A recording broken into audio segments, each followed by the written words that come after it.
નમસ્કાર. દિવસભરના તાજા સમાચારોમાં તમારું સ્વાગત છે. તમારી સાથે હું છું પિનલગીરી ગોસ્વામી. સમાચારો વિસ્તારથી જાણીએ એ પહેલા મહત્વના સમાચારો ઉપર એક નજર. નમસ્કાર મિત્રો સ્વાગત છે તમારું અમારી યુટ્યુબ ચેનલમાં. સૌથી મોટા સમાચારની વાત કરીશું. અંબાલાલ પટેલની ભયાનક આગાહી. હવામાન નિષ્ણાત અંબાલાલ પટેલની આગાહી અનુસાર 30 જૂન સુધી રાજ્યમાં ભારેથી અતિ ભારે વરસાદની સંભાવના રહેલી છે. સૌરાષ્ટ્ર, મધ્ય ગુજરાત, ઉત્તર ગુજરાત અને દક્ષિણ ગુજરાતના અનેક ભાગોમાં વરસાદ વરસી શકે છે. મહત્વનું છે કે હજુ કચ્છ અને ઉત્તર ગુજરાતના અનેક ભાગોમાં ભારેથી અતિ ભારે વરસાદની આગાહી વ્યક્ત કરવામાં આવી છે. મિત્રો, અન્ય મહત્વના સમાચારની વાત કરીએ તો પાવાગઢ અને જાંબુઘોડામાં ધોધમાર વરસાદ વરસી ગયો. સમગ્ર રાજ્યમાં વરસાદી માહોલ જામ્યો છે, ત્યારે પાવાગઢ અને જાંબુઘોડામાં ધોધમાર વરસાદ શરૂ થયો. પાવાગઢમાં તો મંદિરના પગથિયા પરથી ઝરણા વહેતા થઈ ગયા. મિત્રો, મહત્વનું છે કે મંદિરના પગથિયા ઉપર વરસાદી પાણી વહેતા અદ્ભુત નજારો જોવા મળ્યો હતો.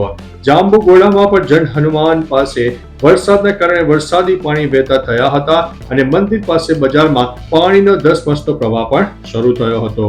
મિત્રો, અન્ય મહત્વના સમાચારની વાત કરીએ તો અમદાવાદમાં ટ્રેન ઉઠલાવવાનો પ્રયાસ.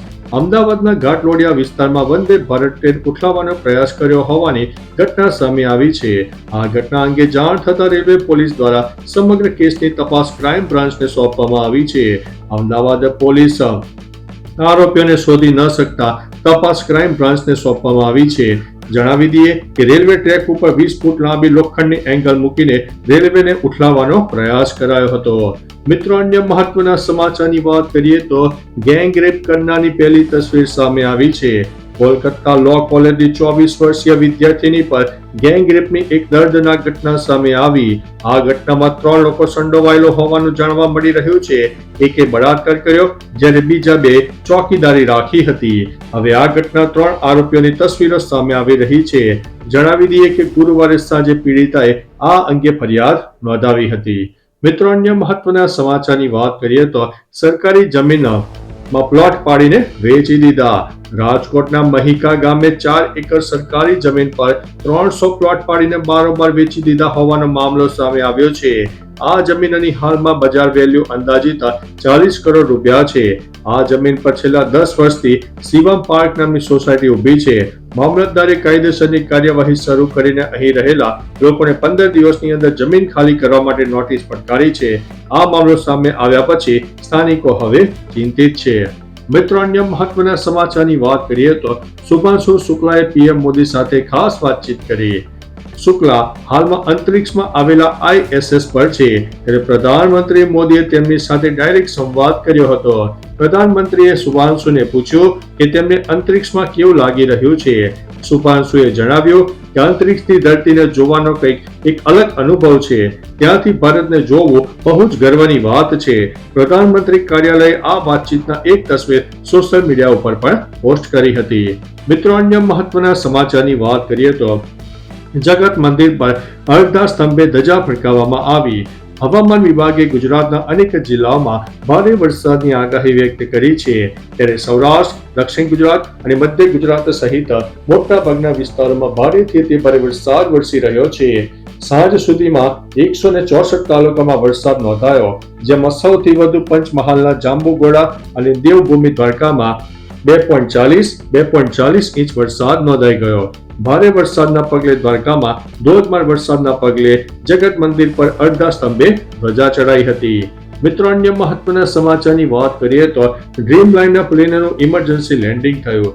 અમદાવાદ પ્લેન ક્રેશની ઘટના બાદ ડ્રીમલાઇનર પ્લેનનું ઇમરજન્સી લેન્ડિંગ ખૂબ જ વધી ગયું છે. ઇથોપિયા એરલાઇન્સની ફ્લાઇટનું મુંબઈમાં ઇમરજન્સી લેન્ડિંગ કરવાની ફરજ પડી. ET640 ફ્લાઇટમાં 300 મુસાફરો અને 11 ક્રૂ મેમ્બર સવાર હતા. 33,000 ફૂટની ઊંચાઈએ કેબિનમાં ડિપ્રેરાઇઝેશનની સમસ્યા સર્જાઈ હતી. આથી ઇમરજન્સી લેન્ડિંગ કરવાની ફરજ પડી. લેન્ડિંગ બાદ 7 મુસાફરોને સારવાર આપવી પડી હતી. મિત્રો, અન્ય મહત્વના સમાચારની વાત કરીએ તો એક્સપાયરી દૂધ પાવડરનો પર્દાફાશ કરવામાં આવ્યો છે. દૂધસાગર ડેરીની બોર્ડ ઓફ ડિરેક્ટરની બેઠકમાં ડેરીના વાઇસ ચેરમેન યોગેશ પટેલને ચેરમેન અશોક ચૌધરી આવેશમાં યોગેશ પટેલને લાફો ઝીકી દેતા મામલો હવે ગરમાયો છે.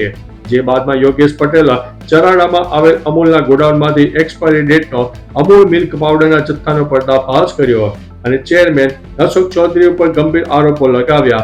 કહ્યું કે તેઓ જૂનો જથ્થો પડી રાખીને નવો જથ્થો મંગાવે છે, આથી ખર્ચાઓ વધી જાય છે. મિત્રો, અન્ય મહત્વના સમાચારની વાત કરીએ તો એમેઝોનના સ્થાપકે ત્રીજા લગ્ન કર્યા, ₹450 કરોડનો ખર્ચો કર્યો. એમેઝોનના સ્થાપક અને અબજોપતિ ઉદ્યોગપતિ જેફ બેઝોસ, જેની ઉંમર 61 વર્ષ છે, અને લેખક, હેલિકોપ્ટર પાયલટ અને ભૂતપૂર્વ પત્રકાર લોરેન્સ સાન્જોઝ, જેમની ઉંમર 55 વર્ષ છે, તેમની સાથે લગ્ન ગ્રંથિથી જોડાયા છે. એવો દાવો કરવામાં આવી રહ્યો છે કે લગ્નમાં લગભગ ₹450 કરોડ ખર્ચો થયો છે. લગ્નમાં ઉદ્યોગપતિ, મનોરંજન, કલા જગતની પ્રખ્યાત હસ્તીઓ પણ હાજર રહી અને તેમના સ્વાગત માટે ભવ્ય વ્યવસ્થા પણ કરવામાં આવી હતી.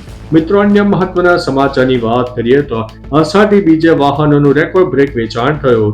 હિન્દુ શાસ્ત્રોમાં અષાઢી બીજને અત્યંત શુભ દિવસ ગણવામાં આવે છે, ત્યારે અષાઢી બીજે રાજકોટમાં વાહનોનું રેકોર્ડ બ્રેક વેચાણ થયું. આ દિવસે રાજકોટમાં વાહન વેચાણનો 100 કરોડથી વધુનો વેપાર થયો. શહેરમાં એક જ દિવસમાં 1500 ટુ વ્હીલર અને 700 થી વધુ ફોર વ્હીલરનું વેચાણ થયું. શહેરમાં 23 થી વધુ ટુ વ્હીલર અને 20 થી વધુ ફોર વ્હીલર શોરૂમ આવેલા છે, જ્યાં વાહન ખરીદવા માટે સવારથી જ ભારે ભીડ હતી. મિત્રો, અન્ય મહત્વના સમાચારની વાત કરીએ તો મનરેગાના 21 કર્મચારીઓ સસ્પેન્ડ. ભરૂચમાં મનરેગા કૌભાંડના પર્દાફાશ બાદ મોટી કાર્યવાહી કરવામાં આવી છે. કરાર આધારિત 21 કર્મચારીઓને સસ્પેન્ડ કરી દેવામાં આવ્યા છે. ઘણા લાંબા સમયથી મનરેગા કૌભાંડની ચર્ચાઓ ચાલી રહી છે. તેવામાં ફરજ પર બેદરકારી મામલે એપીઓ, ટેકનિકલ આસિસ્ટન્ટ અને એકાઉન્ટન્ટ સહિત 21 કર્મચારીઓને સસ્પેન્ડ કરી દેવામાં આવ્યા છે. મિત્રો, અન્ય મહત્વના સમાચારની વાત કરીએ તો કરોડોનો કુલેફો ઠીકવીને દંપતિ કેનેડા ભાગી ગયો છે. આણંદના ઉમરેઠનું એક શિક્ષક દંપતિ સવા મહિનાથી જાત્રાએ ગયું અને ભેદી રીતે ગુમ થયા બાદ તેમને લઈને અનેક અટકળો ઊભી થઈ છે. માહિતી અનુસાર એવો અંદાજ લગાવવામાં આવી રહ્યો છે કે તેમના પાસપોર્ટની એક્ટિવિટી જોતા દેખાય છે કે તેઓ કેનેડા ભાગી ગયા છે. તેઓએ લોકોનું કરોડો રૂપિયાનું કરી નાખ્યું હોવાનું પણ સામે આવ્યું છે. શિક્ષક દંપતીનો પુત્ર કેનેડા સેટ હોવાથી ત્યાં ભાગી ગયા હોવાનો પ્રાથમિક અંદાજ લગાવવામાં આવી રહ્યું છે.